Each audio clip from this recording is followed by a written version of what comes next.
I was really hoping to avoid discussing Luis Robert Jr., but then he made a heck of an impression in front of a team interested in trading for him, and Colson Montgomery could be a budding star. And let's discuss on today's episode of Locked On White Sox.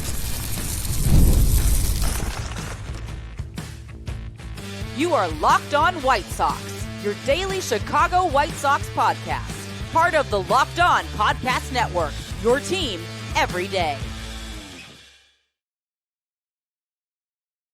Hello, I'm your host, Todd Welter, a lifelong Sox fan and contributor for SouthsideShowdown.com, part of the Fansided Network, and also I've covered Major League Baseball for outlets such as the Associated Press. And thanks for making Locked On White Sox your first listen every day, part of the Locked On Podcast Network, your team every day. Make sure to hit the like button on today's episode. Subscribe to the YouTube channel at Locked On White Sox if you've not done so already. And additionally, follow or subscribe to the show on your preferred podcast platforms. So I was hoping to avoid talking Luis Robert Jr. today, but then he made a heck of an impression in front of a team rumored to be interested in acquiring him. And there is more trade rumor nuggets surrounding him that I want to discuss in the first segment. Then Colson Montgomery went yard again, and things are looking great as he kicks off his big league career. And I want to discuss the 4 hurdles he needs to clear to reach star status. And finally, let's tackle some mailbag questions. All right, so the one reason why I was hoping to avoid talking about Luis Robert Jr. today was because I want to avoid sounding like a broken record. And I keep talking about Luis Robert Jr., and I want to keep things fresh. But until he's traded by the July 31st trade deadline, or still with the team after it, trade rumors are still going to keep pouring out when it comes to Luis Robert Jr. And is especially going to trickle out when Luis Robert Jr. makes an amazing defensive catch and then hits the go-ahead 2-run homer against the Phillies as the White Sox won last night 4-2. And that is a team interested in acquiring Luis Robert Jr. in a trade package. Although at least that's what the trade rumors are saying. But here's the problem.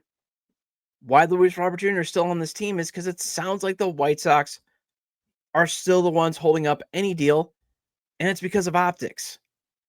Because the Athletic's Ken Rosenthal recently wrote this.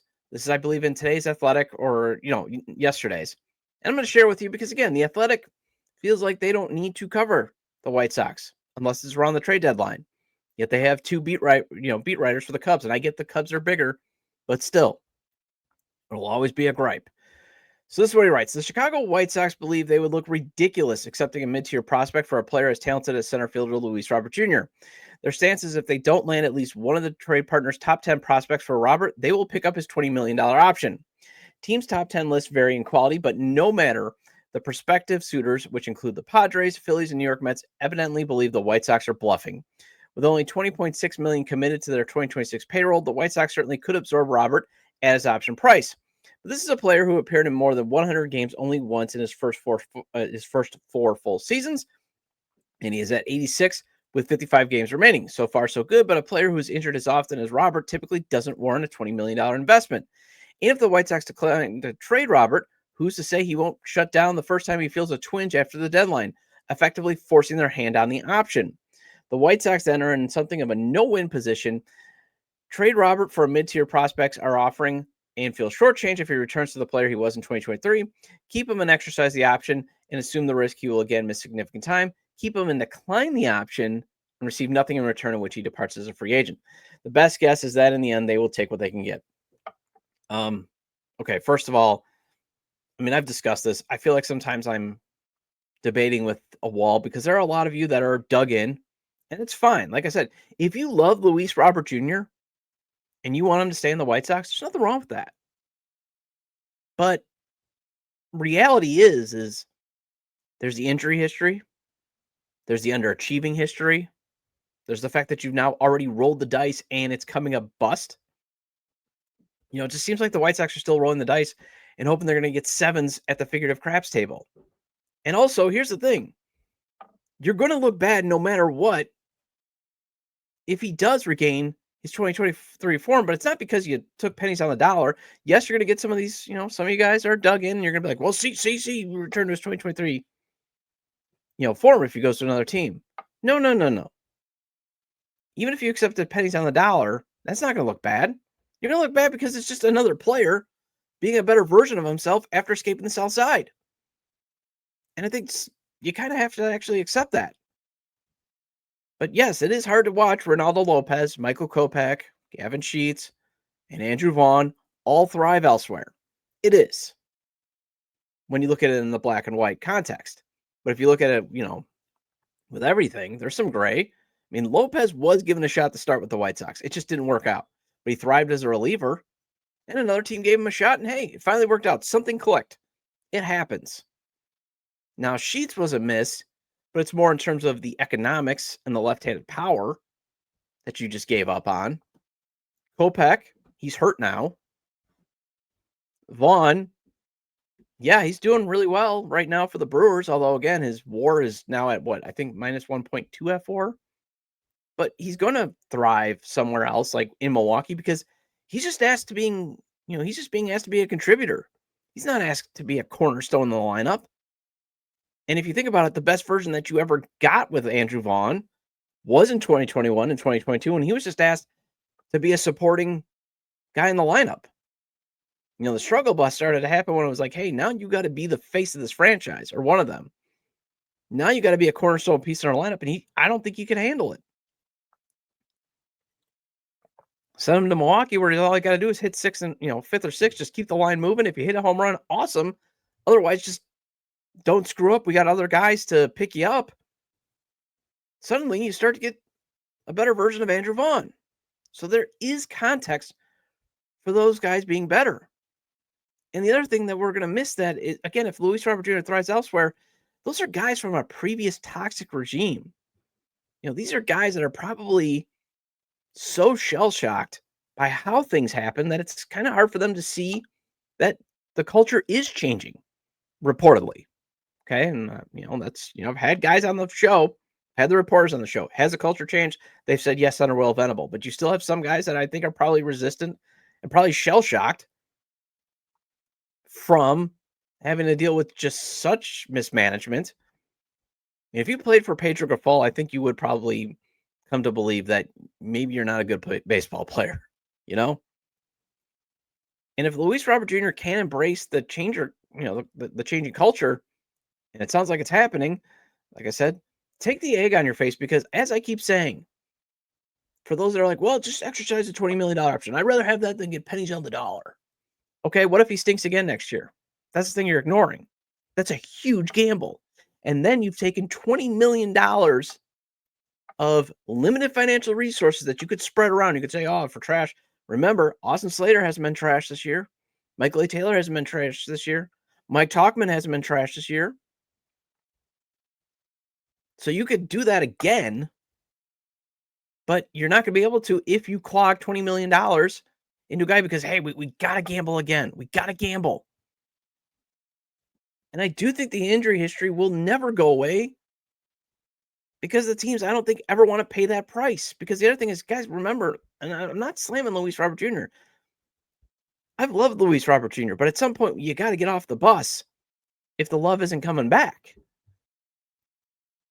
And I think teams are always just going to be citing the injury history, so you're never going to get his full value. You're just not. And you're already going to have the egg on your face that you should have traded him after the 2023 offseason. You should have realized it needed to be a complete reset, reboot, rebuild. And you're never going to get rid of that egg on your face until you start winning with this group of players that you have.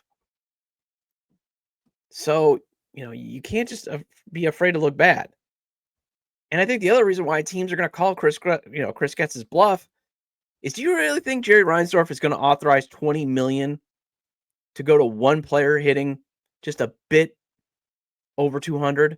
I mean, the man literally said one of the things he hates about the game's economic model is you got, fellow teams paying guys, $20 million to hit 220. And is LRJ playing better? Yes. And I love seeing it, but I'm also realistic in knowing that there's a good chance that this could be a mirage. I'm also realistic that it's really hard to see this owner saying, yeah, okay, go ahead, pay him $20 million. And we were debating the same things with Tim Anderson, and he was at $14 million. So you're never going to get that 2023 trade value. You're just not. You got to accept, you got to trade him for the 2025 trade value. Well, Colson Montgomery also homered in last night's 4-2 victory over the Phillies. He's off to an amazing start. So let's discuss the 4 hurdles that he has to clear to reach star status after the break.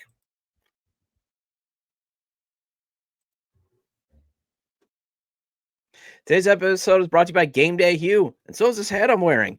For White Sox fans like me, this one hits the mark. Game Day Hue makes clean, no logo gear with team-inspired colorways for every pro and college fan base. I mean, just take a look at this. For those watching on YouTube, look at how clean that is. Just a very simple logo. And it's all about letting your colors speak for you. No giant logos, just small, versatile style that works on any game day, on the course, or anywhere in between. And again, I love my hats. You just saw I got this big old bald spot. My hairline keeps thinning, and this cap fits so comfortably. I love the clean look. I love how I can still rock my White Sox colors without getting that look of disdain from those annoying Cubs fans. And it's not just hats. Check out the stylish split shade gloves for those watching on YouTube, made for the golf course, or the perfect gift for the fan who has everything. And right now, you can get 15% off with code MLB15 at GameDayHue.com. That's GameDayHue.com. The code even stacks on bundle deals, so now's the time to load up. Let your colors talk, because colors speak louder than words. That's GameDayHue.com, code MLB15. Welcome back to Locked On White Sox. I'm your host, Todd Welter. Again, make sure to hit the like button on today's episode and subscribe to the YouTube channel at Locked On White Sox if you're not done so already. And if you can't catch the show on YouTube, Locked On White Sox is available on all major podcast platforms, so make sure to follow or subscribe on places such as Apple or Spotify. Either way, get your 30-minute fix of Chicago White Sox baseball venting with me. All right, so if my counting is correct, the White Sox are actually 11-9 during Colson Montgomery's first 20 games. And he has far exceeded expectations during that stretch. 273 average, 848 OPS, does have 18 strikeouts and 66 at-bats, but I can live with that, considering he has a .515 slugging percentage and 4 home runs. Through 20 games, he looks like a budding star. Now, I still got some reservations, and that's not throwing a wet blanket on him. In fact, I look forward to seeing if he can clear some of these hurdles to get to being a star. And this is what the rest of the season is about. And next, development, clearing hurdles. You know, I've talked about it with Shane Smith, as everydayers would probably remember. Sean Burke, I mean, these are moments they need to keep meeting where you can say, yeah, that's a star, that's a stud. It's like Edgar Carroll too. I want to see him hit for more power. Obviously this year, I'm fine with him and Kyle Teal hitting more singles and doubles as they learn all the nuances of being a catcher. Well, the next hurdle for them to clear next year will be to show that they can be more than raised floor, really good solid catchers and actually be star players. Is, yeah, you got to hit for a little bit more power next year. And Colson Montgomery has to clear certain hurdles too for you to say, yeah, that's a star. That's a guy who can reach his Corey Seager-like ceiling. Although I think that scouting report of that being his ceiling is a bit of a stretch. But still, he's got a star ceiling. And I'd rather see that than him be, you know, as Paul DeYoung, just a guy that can play shortstop at the big league levels, hit for power, and do nothing else type floor, because that's his floor. And wrote about this on SouthsideShowdown.com, part of the Fansided Network, that I think Colson has 4 hurdles to clear for where you can say, yep, that's a star. Although he's already reached core status for B-Flofa from the 108, and that might be the fastest to get to core status. But I think for him to reach star status, he's got 4 hurdles he's going to have to clear. The first one is obviously adjusting to the adjustment. That's inevitably going to come. Because obviously the Thanos of baseball is pitchers will eventually get the full book on them. You know, teams are going to come up with that full book, and they're going to find ways to get them out more than just on strikeouts. It happens. Baseball comes for every player. We've already seen it with Chase Mydroth, Miguel Vargas, Edgar Carroll also had a struggle spell. It happens. It's part of baseball. But as I like to call it, raging against the dying of the light and keeping your career is, can Colson rage? Can he make the adjustment to the adjustment once it happens? Can he get through the struggles and come out on the other side a viable star big league player? You know, that's the hurdle he has to clear. Now, I'm confident in him because he's had his struggles in the minors. It's well documented. And he's mentally shown that he can handle it. I mean, remember, the guy was so bad this year. at AAA that the White Sox actually pulled him from game action. They actually sent him to Arizona. They didn't even trust him to work on his stuff in AAA to just work through it. And because he was hitting 160 with a 474 OPS in April for the Charlotte Knights. But he goes to the spring training facility to work on some swing adjustments with hitting director Ryan Fuller, and he ends up with a 281, 338, 672 slash line with 6 home runs in June for the Knights. And that was good enough to get him called up. So whatever him and hitting director Ryan Fuller did is working. But opposing teams are going to come up with a way to get him out beyond just, again, striking him out. I do think one adjustment he can apply to once baseball comes for him, and that's, again, where I'm a little bit confident, is he can pound mistakes. And, the old cliche when it comes to hitting is you're either hitting mistakes or you're hitting because you guessed right. Because that's a lot of times what hitters can do. They kind of think, okay, here's what the pitcher's going to throw me in this situation. They're looking for it. And if they kind of see it come off the hand, boom, they're going to swing. Now, sometimes they may still guess wrong or the ball dips and that type of stuff. But the other thing is you are going to get a mistake where a pitcher is going to maybe leave a ball up over the plate, and he will crush it. He's already shown it. And he does have at least a decent track record of taking walks. So I do think he's got a chance to rage against the dying of the light once it comes. Hurdle 2, stay healthy. He's already had a back issue that cut into one minor league season and another back issue that killed his spring training this year. Because remember, the hope in spring training was he would win the everyday starting job. But the back spasms flared up and there just wasn't enough time. That's why we had to endure Jacob Amaya for at least 2 months of the season. And he has to stay healthy to avoid us having to live through another Yohan Moncada or Eloy Jimenez situation. Hurdle 3, hit for 20 to 30 homers next season. Because obviously he would have to go on an epic homer binge to even get to 20 homers this year. I'm not expecting him. It'd be great if he can hit double-digit home runs. It'd be great if he can finish with 10 to 15 home runs. That would be amazing. But I'm reserving this hurdle for next year because I'm assuming that's when he will have completed his first full season in the big leagues. And I want him to be that consistent left-handed power bat for years to come. And it can go a long way if he proves that next year during his first full season. Basically, I don't want another Gordon Beckham. Hurdle 4, learn how to play third base well. I talked about it on yesterday's show and on a previous show that everydayers might recall. I'm only calling for the eventual full-time move to third for 2 reasons. And it's not because I don't think Colson Montgomery can play shortstop like some scouts thought. It's because first-round pick Billy Carlson is going to eventually force him off short by hopefully 2028. So why not start getting him acclimated now?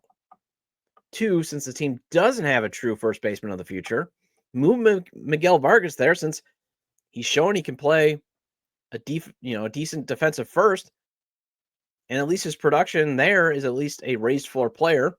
Obviously you'd love more pop at first, as I think Vargas is probably more of a 15 to 20 homer guy. But still, for the time being, have Vargas play first and Colson play third. And the other reason why you're going to have to do it is because you can't hide Lenyn Sosa at first base. That would be ideal. But he's so bad and so clueless there that you can't hide him there. And I'm not saying that you completely ditch Colson Montgomery ever playing shortstop until 2028. You can still rotate him in until Carson's ready. You can basically have him and Chase Mydroth kind of rotate in. But still, he's got to learn a position that he didn't get many reps, and I talked about it on yesterday, in the minors. So that's why that's the next hurdle for him to clear. Well, let's switch gears and tackle some of your questions on this week's mailbag segment, and that is after the break.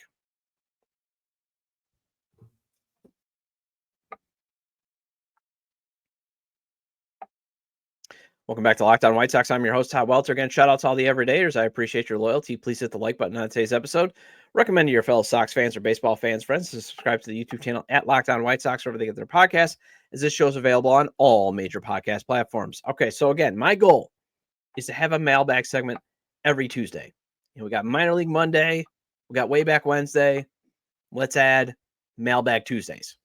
So if you got questions or thoughts on how the team is doing, email me, lockedonwhitesox@gmail.com, or you can post them on X, formerly Twitter, @LockedOnSox, or even @ToddJDub.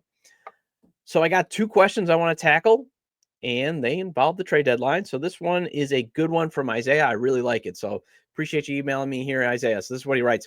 Good afternoon, Todd. All season you've said LRJ, Talkman, etc. are guys we need to trade to be in talent acquisition mode. But if we're being honest, I don't think we're going to get anything for any of our guys, and they're actually helping us win. In my opinion, I'd rather keep LRJ, Talk, Hauser because they're more valuable to us now than trading them for some bleep relievers. I had to editorialize that because he did use a curse word, and this is a G-rated show. Some bleep relievers / infielders we'll never hear from again. Then he cites Melky Cabrera for AJ Puckett and Andre Davis, Nate Jones for Ray Castro, Paul DeYoung for Gerald Rosario. I think for the sake of Sox fans, watching this team in its current form is a much better brand of baseball. It's watchable. Yeah, trading LRJ will save money, but we paid a bum like Andrew $75 for 5 years, $20 million for 1 year isn't out of line. Basically, what I'm saying is nobody's banging on our doors for any of our players, and it feels like we're trying to scrunch up talent with what we got instead of having teams come to us. I love the show and keep up the good work. I watch every day. Again, I appreciate the email, and I appreciate the everyday status. And first of all, I actually love this line. This is a great line. I just want to go back to it. In my opinion, I'd rather keep LRJ, Talk, Hauser because they're more valuable to us now than trading them for some bleep relievers / infielders we've never hear from again. Melky Cabrera for AJ Puckett, and Andre Davis, Nate Jones for Ray Castro, Paul DeYoung for Gerald Rosado. So again, another viable argument that at least I can see is, hey, I'd rather again watch Luis Robert Jr. because even if he struggles, it still helps provide for an entertaining form of baseball that is at least watchable. White Sox baseball, it's watchable. And I do think he makes good points. Although the only thing is where I just differ, and we can have a respectful conversation, obviously. And again, I've always said, as long as it's respectful, and this is respectful. You still got to take swings on flipping veterans on 1 year deals for young players. You still have to take those swings. You still have to take those chances. I get historically, it has never worked out that well. I mean, I was singing the praises of the Robbie Grossman trade last year for Anthony Hupia Tatuina because, hey, he does at least have a chance. There's a path for him to get to the big leagues. He's got a reliever profile. Then he ends up getting suspended, I believe, for drug or PEDs. I know I think he failed a drug test. I know he got suspended. Finally comes back, and then the White Sox just released him. So I get that, but you still got to take those swings because teams do go with the possibility that, yes, most of these guys that you're flipping turn out to be nothing, but you still want to get those lottery tickets because if you cash in, you have the chance to get a potential star. So there's always that possibility of looking for that diamond in the rough. And that is what those types of deals do. We always think, oh, it's junk. You never know, depending on who, again, you trade for. I would like to see the White Sox, if you're going to take pennies on the dollar, take the most maximum chance to actually where it turns out to be, oh my gosh, we actually got full value return. Like, again, what the Padres did with James Shields to the White Sox. Because I agree with Rick Hahn when he said that on the MLB Network. That was more of a scouting win because I don't even think the White Sox knew what they had Fernando Tatis Jr. I don't think they knew that. He was, 17 at the time? Those are just scratch-offs. So, yeah, I mean, if you're going to trade for pennies on the dollar, take chances on high-ceiling guys. And I don't think that they've been doing that, so I would like to actually see them do that. But I think Isaiah points out there's context for the White Sox, at least this year, where maybe they should.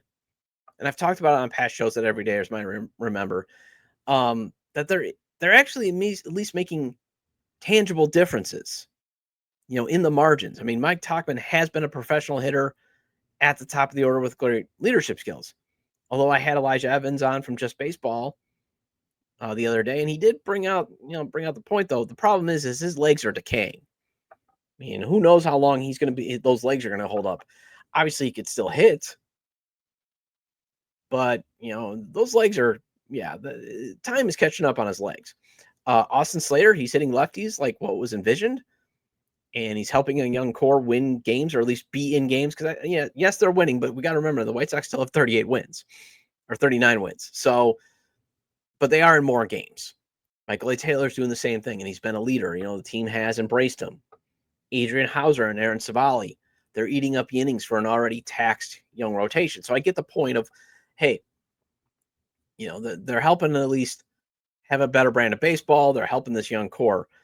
But you still need to try to accumulate some assets with the intention that, hey, you're trying to find some value there.